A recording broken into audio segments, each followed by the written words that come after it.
Hello boys and girls, and welcome to Grandma Teresa's Story Time. Today I'll be reading from Ocean Playground, Peatree's Treasure. Deep in the ocean, in the coral reef, among the shipwrecks and seaweed, the ocean creatures live and play. Here is what happened to them one warm and sunny day. Peatree, the parrotfish, was swimming along minding her own business when she overheard some fish talking.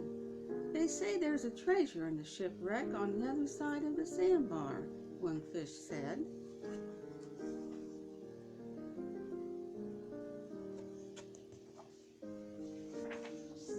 Then another answered, yes, they say anyone who's tried to get the treasure just comes back with barnacles stuck all over them. It takes a week just to remove them. Peatree thought, if I could get that treasure, I would be the most famous and wealthy fish in the ocean. So Peatree decided when she woke the next day, she would make the long trek to the rusty old shipwreck to collect her treasure. What do you think she'll find when she goes looking for the treasure?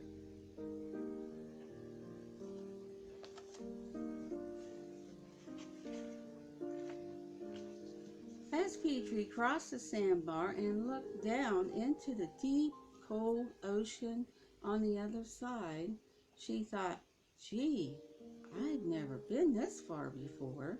Maybe I should turn back. She quickly decided to continue on and worry later about getting lost. Do you think she should turn around?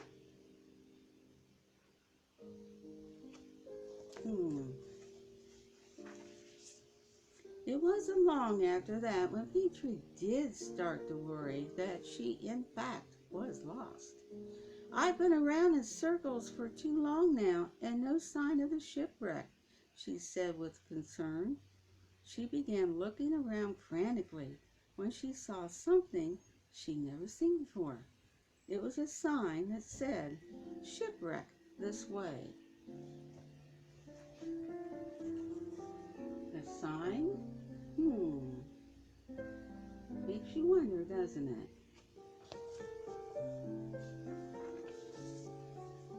Peatree decided it was a pretty good idea to follow the sign.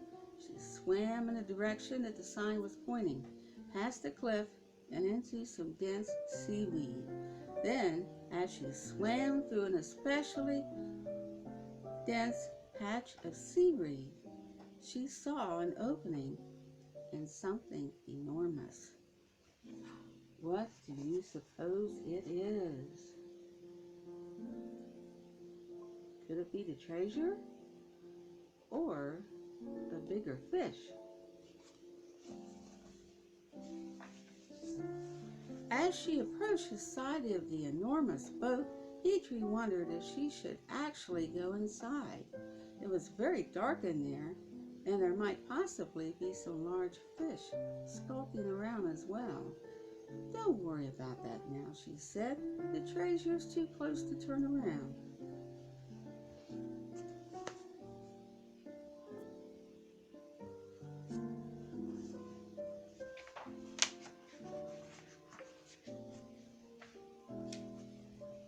On she went through the rusted belly of the giant ship.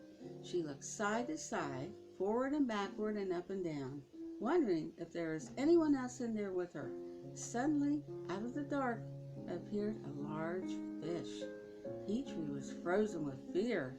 Peatree, what are you doing here? Asked the fish.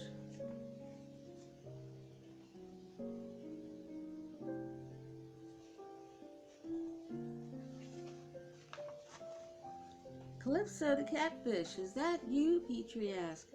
It's me, Calypso, at your service, he replied as he came out of the shadows. Calypso swam over and put his large fin around Peatree. He said, you look a little lost, my friend. Maybe just a little, replied Peatree, but I'll be just fine on my own, thanks.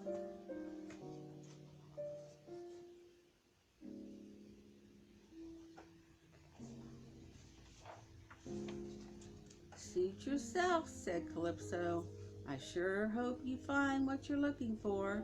With that, Calypso disappeared into the darkness. Again, Peatree found himself alone with no sign of the treasure. She was just about to give up and call out for Calypso when she saw something out of the corner of her eye. It was another sign, which read, "Treasure through here." Sounds like she's getting closer to the treasure, doesn't it?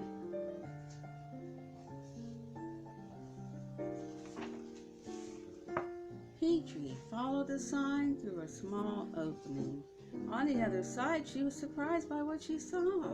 It was not shining gold or jewels.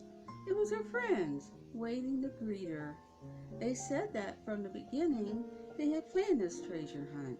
It was to show her that the true treasure is the belief in herself, that she could do anything if only put her mind to it.